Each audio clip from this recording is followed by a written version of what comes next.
Welcome, everyone.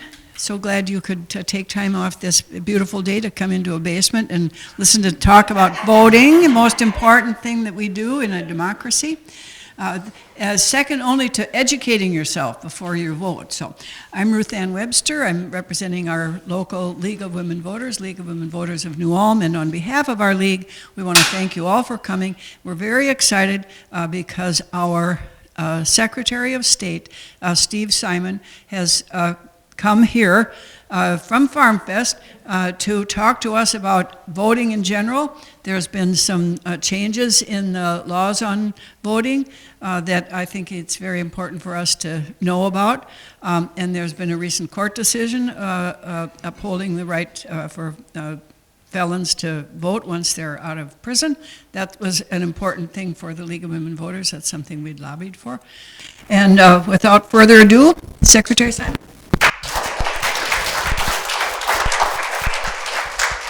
Thank you so much. Can everyone hear me okay? Okay. I'll try to project too. Thank you so much for having me. It's a pleasure to be here. It's always a pleasure to be in New Ulm. As I was telling my office mates, my coworkers when we were driving here, and they can raise their hands. Nick, Jonah, from our office. They're the brains of the operation, I can tell you. How much I love New Ulm. I mean, I come here as often as I can, and I love it. I love the architecture. I love the people. I love the history. I love Herman the German. And it's always a pleasure to be here. And it was great to be in FarmFest today as well. I make that an annual sort of excursion as well. And that was fun, as always. So it's great to be here, particularly at a time like this. We are 89 days out as I stand here, 89 days out from the general election on November 5th. That is going to go like the blink of an eye. It's going to go really, really quickly. And so people are really paying attention to these issues. And as many of you know, in our office, in the Office of Secretary of State, we oversee the Minnesota election system. Now, just to level set, not only for the audience here, but the audience that will be viewing this, our office does a lot of things when it comes to elections. We oversee the Minnesota election system, but here's what we do not do. We don't count votes. That's not what we do. That's not something we've ever done. I don't think it's something we ever will do. We never touch a person's ballot. All the ballot counting, all the math, all that happens at the local level. That happens in towns and cities and in counties all across Minnesota. So they do all of that, as they should. It's a decentralized system by design. There's no one pinch point or choke point. It's by design spread out all over the state in thousands of places. It's a good thing. But we do other things in our office. From way in advance of the election, where we certify for use all the elections equipment that is used, the tabulating equipment and the like, to after the election, where we help certify the results and we do post-election audits and reviews, which is a second layer of checking after the counties do the same. So the point is, we like to say, in light of all of that work, that we are in the democracy business. And what a time to be in the democracy business. I think you'll agree. As I said, there are 89 days left to go, and that's going to go really, really quickly. And if I could wave a magic wand between now and then, what I would wish for, as the person who heads the office that oversees the Minnesota election system, what I would wish for, if I could wish for anything, is really two things. I would wish for high turnout and low drama. That's what I want. High turnout and low drama. So I want to sort of pick that apart a little bit and tell you, at least from where I stand, what my view is, not just of the next 89 days, but beyond. So let's talk about the high turnout part of my wish, that magic wand wish, okay? Now this is Minnesota. And as you know, in Minnesota, we love to vote. In Minnesota, we not only love to vote, we are really, really good at voting. No matter the zip code, the background, the political orientation in Minnesota, traditionally, going way back, way before I was in this office, decades and decades of really, really high voting. In fact, you may know, and even if you do, it's fun to repeat, for 3 out of the last 4 elections, Minnesota was number 1 in America in voter turnout. Number 1. Including, and maybe most proudly I have to say, the COVID election of 2020. That was a really difficult time for a lot of people. It was a challenging time. It was a scary time for a lot of people as well. There was a lot of uncertainty. There was a lot of even fear out there. And yet, despite all of that, despite the fact that we were undergoing a huge stress test as a country, as a state, as communities, Minnesota didn't just pass that stress test, we aced the stress test in 2020. And we were #1 in the country in voter turnout then as well. So we know what we're talking about in Minnesota as Minnesotans when it comes to voting, generally speaking. And I get asked the question, as you'd expect I would given my job from time to time, I get asked, hey, you know, you're in the democracy business, you oversee the Minnesota election system. What's your theory? Why does Minnesota do so well year in and year out? Why are we, if not voting champions, usually, I can use Olympic terms, we're in the Olympic time right now, we're either gold, silver, or bronze most years. Why is that? Is it something in the water? Is it luck? Is it coincidence? What is it? I don't think it's any of those things. I think it's a few things, but one really, really big one that I want to talk a little bit about today is laws. We've got really, really good laws on the books in Minnesota when it comes to voting. Put there, by the way, by both political parties. Both. Some by Republicans, some by Democrats. And I have to say, overall, if you're designing an election system from scratch, let's say we just decided we're going to throw out the window every single election law in Minnesota and we're going to start over. I think anyone in this room, and certainly anyone in this country, I can't speak for other countries, I think if you were to design any election system in this country, you're always sort of chasing the perfect blend of two things. Two things, access and security. Access, meaning you don't want it to be a hassle. Shouldn't be an obstacle course to vote. You should make it as reasonably easy as you can for eligible voters to vote. Security means, yeah, you want it to be accessible, but you want only eligible voters and nobody else to take advantage of that accessibility. And so over the years and really over the past several decades, I think Minnesota has done a really excellent job of trying to blend those two things. Now, no two people are going to come to the exact same conclusion on what the perfect blend looks like. If we all did a survey and we plotted it on a chart or graph or whatever, I bet there would be no 2 points alike in this room, right? So it's kind of in the eye of the beholder always. But generally speaking, in my opinion, I think in many people's opinion, Minnesota's done a really good job of trying to hit that sweet spot. Let me give you some examples, some historical, and then I'll talk about some of the newer ones. So you may know that we were one of the first states, 51 years ago in fact, to adopt a same day or election day voter registration. That's a big deal. It is what it sounds like. It means you don't have to register before the election. In most states, that's the case. In most states in this country to this day, about 35 states out of the 50, the rule is if you aren't registered to vote roughly a month before the election, some states it's 3 weeks, sometimes it's 4, sometimes it's a month, but a considerable time before the election, there's an absolute cutoff. And if you're not registered to vote by, say, early October, you're out. You're out of luck. You may not participate. There's no workaround, there's no exception, there's no backdoor. You're done. Not in Minnesota. For 51 years, we have said, through Republicans, through Democrats, doesn't matter, we've said that's not who or what we are, and it ought to be easy. If you can show the things you need to show to register to vote, namely, you are who you say you are, and you live where you say you live, that's all voter registration means. It's a fancy term for those two things. It's not 20 things or 10 things or 6 things, it's 2. You just got to show you are who you say you are, and you live where you say you live. And if you can do that, so what if it's a month earlier or the day of? You can go into your polling place on game day, on election day, you can register to vote, and you can vote right there. Because there are plenty of people who have either never voted, or maybe, more commonly, at least in Minnesota, yeah, they voted, but they moved. Or they voted, or they had a name change, or for whatever reason, they got to do it again. And in Minnesota, we've made it really easy and accessible and simple to do that. That's one example that's been around for decades. Another example, a newer example, is that you can, in Minnesota, you can register to vote online. You don't have to go to a place and hand in a paper form. You can still do that, but you don't have to do that. Again, it's all about the two things. If you can show you are who you say you are and you live where you say you live, you're good to go, and you can do that online. That's one. Another one that we've had for a while, which I'm personally proud of because it was my bill when I was in the legislature during my last term, is that any eligible Minnesotan can vote from home. You don't have to go to a polling place. Most still do, but some people don't want to do that. And the old rule was the only way you were entitled to vote that way, to vote absentee, to vote from home, is if you certified under penalty of perjury that you were too sick, too disabled, or out of town that day. And that just wasn't working out. It just wasn't working out. So back in 2013, we in the legislature including Representative Torkelson, who I was invited and was a maybe because he's still at Farm Fest, and he's been a really good partner in a lot of this. We don't always see eye to eye on everything, but he's been really good to work with. And he was there at the time. I believe he voted for this. It was broadly bipartisan. We said, that doesn't make sense anymore. If someone, again, can show that they are who they say they are and live where they say they live, and they want to vote from their couch or their kitchen table, let's let them do it. And other states have joined that bandwagon, many states, since then. And so that really put us in a good place for the COVID election of 2020. We couldn't have known back in 2013 that 7 years later this would really come in handy. Remember, the COVID election of 2020, this was pre-vaccine. There was a lot of anxiety out there. People didn't want to go to big crowded places. In Minnesota, we average about 1,000 people per polling place. Average. Some lower, some higher, but the overall average is about 1,000.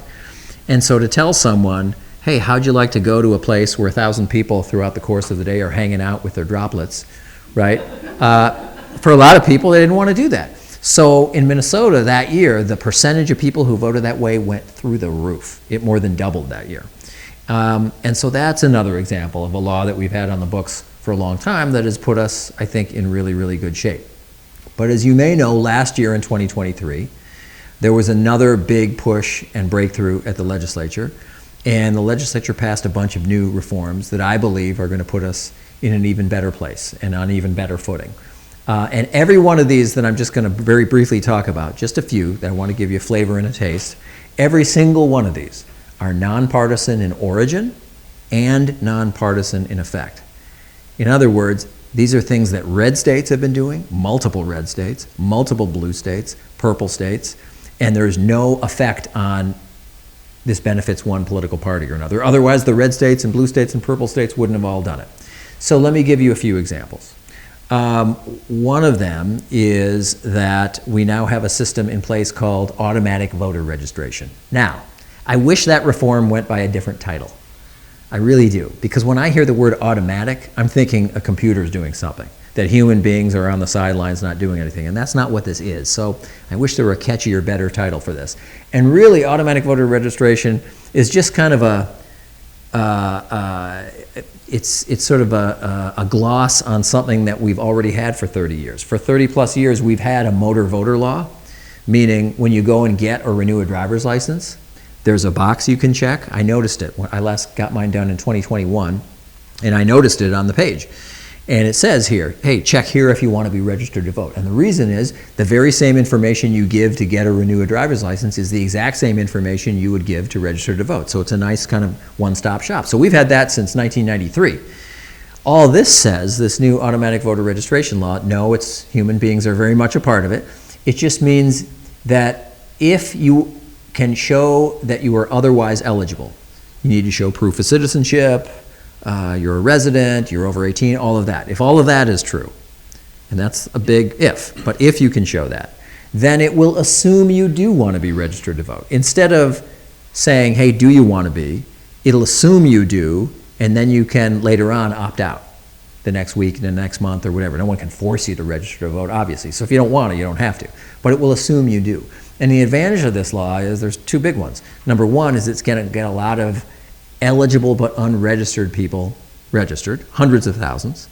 And number two, it's going to make our voter rolls even cleaner and more accurate earlier. Why?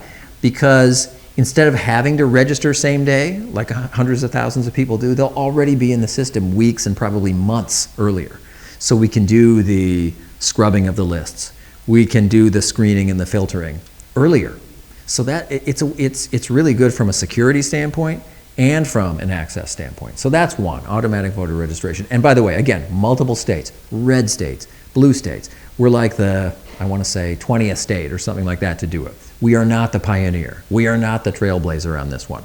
Many states have done it. A second and related one is we now have something called pre-registration for high school students, for 16 and 17-year-olds, which means kind of what it sounds like. You can't actually register until you're 18. Obviously, you can't vote until you're 18. That's not changed. But you can get in line now to do that.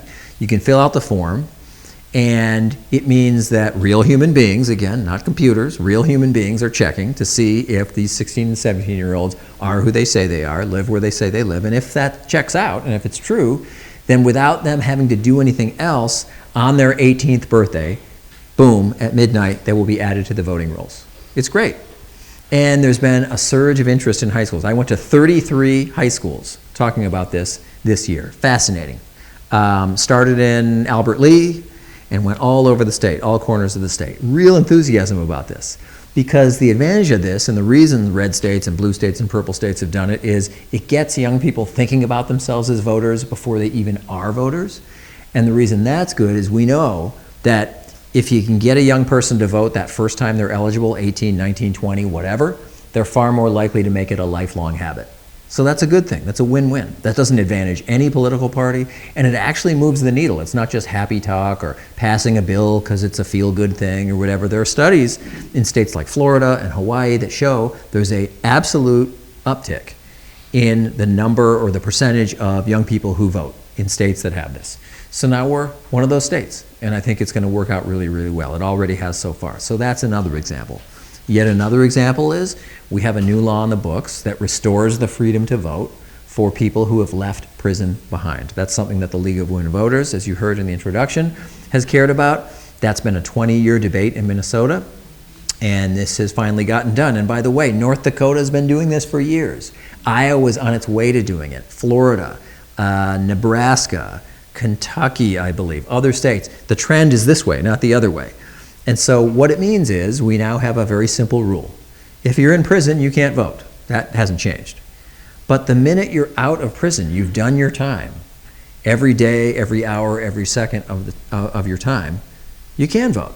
And the thinking of the legislature was basically this. I don't want to speak for them, but you know, I've been a part of this debate, so my assessment is that what most of them thought was, look, if a judge or a jury, not you or me, but someone who knows the case, knows the facts, heard the testimony, they determined, not us, they determined that this person, after a certain time, is good enough, worthy enough, safe enough to be out among the rest of us in the grocery store and in the parking lot and in the workplace and at the ball game and whatever. They made that determination, not us.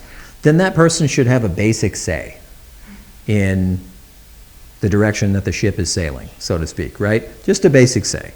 And even if that isn't something that grabs you, another argument that I think was really effective is, hey, forget for a minute about what's right or fair for that particular person. This is good for the rest of us, because all the studies show that if you can get someone coming out of incarceration to feel a sense of ownership and investment and belonging, they're going to be far less likely to reoffend and hurt someone maybe and end up back there. So even if you're not for this for their sake, be for it for the rest of our sake, because it's good for healthy communities. Anyway, it passed. We're now part of this number. Again, it's like low 20s, numbers of states that are doing and growing. States are heading in that direction, not the other direction, by and large. So that's another one. And as you heard in the introduction, just yesterday, the Minnesota Supreme Court ruled on this. There was a long-standing legal challenge to this. There was a group that was attacking this, saying that somehow this violated the Minnesota Constitution, and in a unanimous decision yesterday, the Supreme Court dismissed that case. So we at least have the stability and the finality now to know that this isn't going to get disrupted, at least for this election cycle. They could come back with a different set of people bringing the claim, and maybe the court will hear that, so it's not maybe the final word, but for quite a while it will be. For the next year or two it will be. And I'm quite confident that everything's going to remain the way it is, but you just never know. But at least for this election, it's great. And part of the challenge with this particular law is just getting the word out about it, right? This is 55,000 people in Minnesota that with the stroke of a pen got the freedom to vote back. And a lot of them probably don't know it yet. They don't realize it yet, or they misunderstand it, or they don't quite believe it. They're maybe cynical about it, like, really? Is this a trap or something? Like, I'm going to go vote and then I'm going to get in trouble? And so we've been working with the Department of Corrections, with faith groups, with community groups of all kinds all across Minnesota, just to get the word out that this is a thing, right? You know, I've been going to correctional facilities. Jonah and I here have run the circuit. We've almost been to every one in Minnesota. And just to let folks know what their rights are. And I always say, we don't have mandatory voting in this country. Can't make anyone vote. No one can force someone to. Some places do, by the way. I came to learn throughout this, Brazil, Australia, a few other countries, mandatory voting. You get like a parking ticket fine if you don't vote. It's not like $1,000. It's like a parking ticket, if you don't vote. I'm glad we don't have that. I think the freedom to vote is the freedom not to vote. So this isn't telling people they must or they have to vote, but we want people to know they've got that freedom to vote back, which is also the freedom not to vote, but at least know what your rights are. So half the battle, if not more, is just making sure people know this is a thing. The League of Women Voters has been an outstanding partner in that effort, just to let people know that this is a change, this is happening. We're joining North Dakota and other states that have been doing this for a long time. So that's another law that passed that I think is going to make a big impact.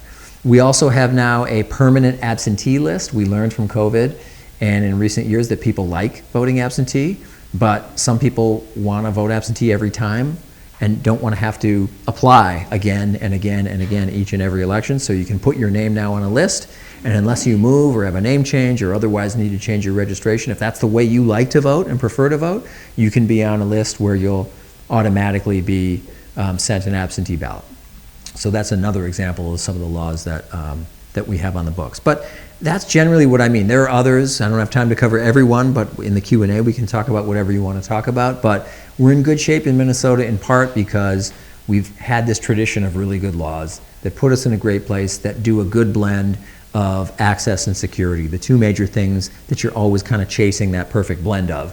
So I think that's a good thing. But you remember what I said at the outset was, if I could wave a magic wand, I'd wish for two things over the next 89 days. I'd wish for high turnout, I'd wish for low drama. So let me say a few words about the low drama part.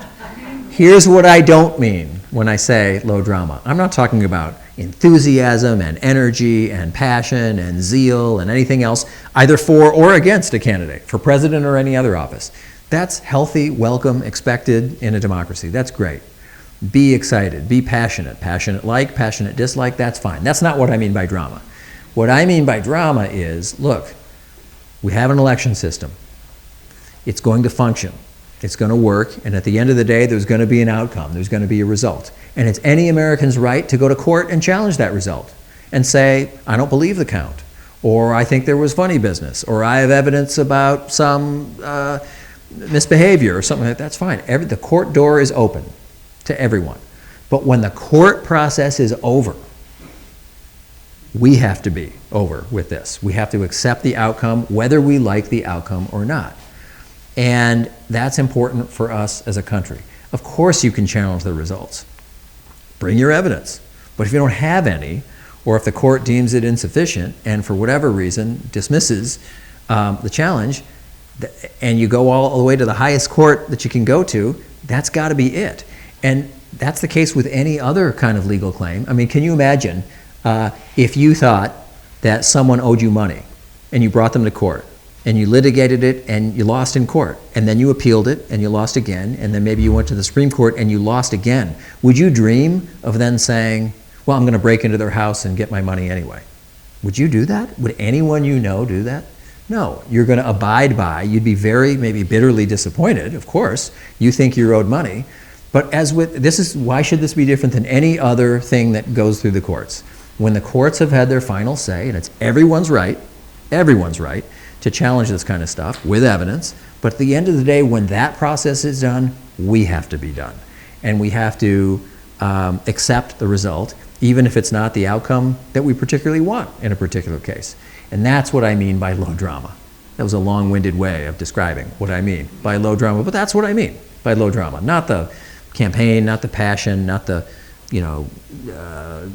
strong feelings or whatever, but I think it's really, really important that we get to that kind of place. Speaking of drama, I just want to mention one other piece that is potentially dramatic that I hope we can avoid. And it's really my top worry about elections over the next 89 days. And that is this sort of cloud of disinformation that we tend to see around elections over the last few years. Now, when I talk about disinformation, I'm not talking about disagreement. That's as American as apple pie. It's everyone's right in this room, in this community, in this state, in this world to disagree with me on elections, or to criticize me, or to criticize the election system, or to say that they like a certain law or dislike a certain law. Totally fine. That's not disinformation. That's just people disagreeing with each other. That's perfectly okay. What I mean by mis or disinformation is the purposeful dissemination of knowingly false information about the system. Knowingly false. I'll give you an example. Remember at the beginning I said we do a lot of things around elections, but one of the things we don't do is we don't count votes. Remember that? Well, it would take you about 60 seconds right now on your phone or elsewhere to do a Google search. And you will find people out there who right now are saying that I, and not just me, but my colleagues in other states, are quietly scheming and plotting in secret back rooms with our secret algorithms to spike the vote totals for people we like and depress the vote totals for people we don't. We don't even do that. I mean, we don't count votes. I couldn't do it if I wanted to. We don't touch ballots. That's not a disagreement. That's just a total misstatement of fact. I mean, there are no algorithms and formulas or whatever, but even if there were, we don't, that's literally not something we do. I don't count the votes. That happens in Brown County. That happens in New Ulm. That happens in townships and cities and counties all over Minnesota. I don't and we don't count the votes. That's what I mean, just as a small sample of disinformation. And let me give you 2 examples from the last week, just the last 7 days. You don't have to go back any further. And both of them got some attention. So a couple weeks ago or so, or more like 3 weeks ago now initially, we discovered that, Twitter, the social media platform now known as X, they have an artificial intelligence or AI chatbot, meaning you ask it a question and it will give you an answer based on all the information it sort of sucks in from various forces, or various sources, I should say. And we learned in late July that Grok, that's the name of their, G-R-O-K, that's the name of their AI chatbot, got something very wrong, totally wrong, about the law, election law in Minnesota and 8 other states. So 9 other states, Grok said one thing, and the exact opposite was true. It wasn't like they were a little off. They said the sky was blue, or the sky was green, and the sky was really blue. I mean, it wasn't close. It was literally the opposite. So through a national association, we reached out to them and said, hey, your chatbot got it wrong. Will you please fix this? And they gave us the equivalent of a shoulder shrug. Didn't really have time for it. They said, it's okay, there's a disclaimer on there. People know that it's imperfect. And we didn't see it that way. So a bunch of secretaries of state got together and we wrote a letter to the leadership of X, or formerly Twitter, and said, look, your own platform got it wrong. This isn't a case where users are using your platform and saying things that are untrue. That's a different story. This is a case where you, the ones who own and run this public square, you got it wrong. Your own tool got it wrong. Will you please correct it? And we had a very specific ask of them about a constructive way that they could correct it. We haven't heard back from them. They've acknowledged receipt of the letter, but this made national news. Because even though this particular case of this chatbot getting it wrong wouldn't probably, if someone believed it, have disenfranchised someone. Like if someone believed the wrong thing here, it probably doesn't mean someone's out of voting. But what if in a month or 2 months or 3 months, the next thing that they get wrong is closer to home for a voter? What if Grok or any other chatbot, not just this one, spits out a wrong answer when someone says, where's my polling place? Or spits out a wrong answer when someone asks, well, am I eligible to vote? Or is she eligible to vote? Or he, or what are the rules? Or can I vote from home? That's the thing. So we wanted to make a big deal of this and speak loudly and collectively in a strong voice because we wanted to send a message, not to just this one company, but to all social media companies, that when you yourself make a mistake, not just when you host others to come into your platform and they say wrong things, but when you yourself make a mistake and then you learn of the mistake, please correct it soon and immediately. Otherwise, you're going to really risk disenfranchising people and fencing people out of voting. So that's one example, and that letter just went out a few days ago and made national news on Monday. Another one that happened just yesterday was there was someone on that same platform with 1.6 million followers. So this wasn't just your neighborhood guy spouting off, right? This is someone with kind of a national following, 1.6 million followers, made some allegation that in Minnesota, somehow local election officials are tracking people by political party so that they can throw out the ballots of the political party that they don't like if they get an absentee ballot. It's total nonsense. So yesterday, just yesterday, I had to, in our office, had to rebut that claim about Minnesota. remember, we don't have party registration in Minnesota. We're actually in the minority. I think it's like a 32-18 split. In 32 states, a large majority of this country, you register as a Democrat, or I'm a registered Republican, or I'm a registered Democrat. We don't have that language here because we just plain old register. You don't say what you are when you register. We don't have that. So how would anyone even track that, first of all? Second of all, that's just not done. They were referring, it's a long story, but there's a little, on the label of an absentee ballot, there's a little R designation in the corner. It doesn't mean Republican, it means registered materials. Okay, as we said yesterday, R has nothing to do with party. The R stands for that this voter, it tells the clerks, it tells the local elections administrators that R means that this voter received registered information, right? For registered voters. That's what the R means. It's not tracking Republicans, it's not tracking Democrats. We couldn't do that. Where's this list that everyone would be getting? We don't track by party. We don't do that. We don't have party registration in Minnesota. So that's an example of disinformation. That's not just disagreement. If someone wants to take a shot at me or the county auditor somewhere or the system itself or a law they don't like, totally fair. This is America, of course. But when you say something that's like provably false, not a matter of opinion, that's a problem. And when people start to get that impression, we got to step up. So we have to, I think, lead with the truth.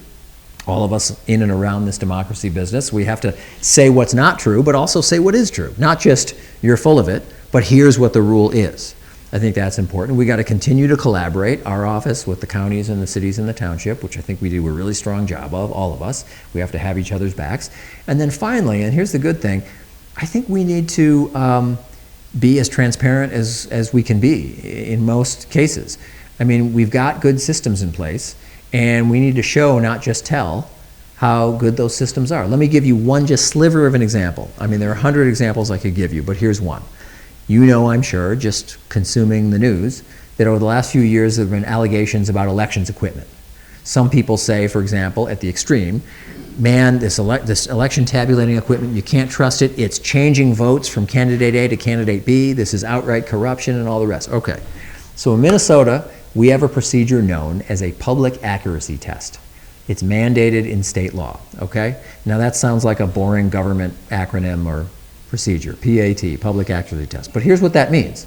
Public accuracy test means that every single government in Minnesota, county, city, township that owns election tabulating equipment, every single one, must, before every election, not just the general election, primaries, special elections, you name it, any election, before any election within a given period of time, usually a couple weeks or so, they have to, in a pre-noticed public meeting, they have to trot out that equipment for all the world to see so everyone can watch as the local elections administrators basically put that stuff through the paces. Basically, they try to trick them.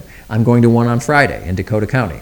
I like to bring TV cameras and radio microphones and media there because I want to shine a light on this process.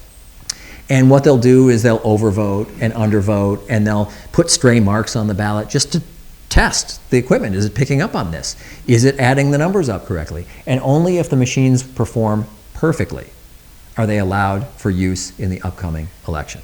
So I want people to know about that. The goal of me shining a light on this process is not that I think everyone's going to rush to attend their local public accuracy test. They're not. They're not. People have lives and families and jobs and whatever, of course not. And most times when you go to these things, maybe one person will show up, or maybe 7, or maybe 0, or whatever. So it's not like we're going to have a line snaking around the corner and this is going to be the new popular thing. Of course not. My goal here, though, is just to lodge it in the back of people's minds, to plant the seeds that this thing exists. They're not going to remember the acronym or the name or whatever, but the next time they see something come across their social media feed, or hear someone talk about how you can't trust these machines, I'm hoping that in Minnesota at least, just some voice in the back of their head's going to be like, I think we got that covered here. I can't speak for other states, but don't we have something? What's it called? TAP, ATP, something. I can't remember what it was, but I think we're covered here in Minnesota because we test all this stuff before every election, not just the general election. Yeah, I think we're good. I think we're, you know, maybe it's bad in those other states, but here in Minnesota, no, we're pretty solid on that. That's my goal. To attract media coverage. Now, that's just one sliver and one example. But that's what I mean by transparency. We've got transparency built into the system. Same with the post-election stuff, the audits and the reviews and the canvassing that the counties do and that we do yet again in another level and another layer of review on the state level.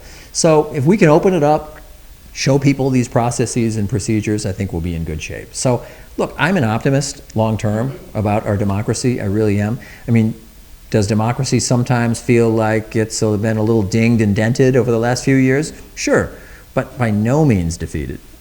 It's still strong, regardless of area of the country or political persuasion or anything else. I am a long-term optimist about democracy in this country, in this state, despite our challenges, despite some of the threats that arise from time to time. And that's because we've got a good thing going in Minnesota. It's not a guarantee of anything, but if we can keep it going, that's going to put us in really, really good shape. So I want to get to your thoughts and your questions, and not only your questions, but your answers. I'll take answers, I'll take criticism, I'll take pushback, feedback, whatever you got.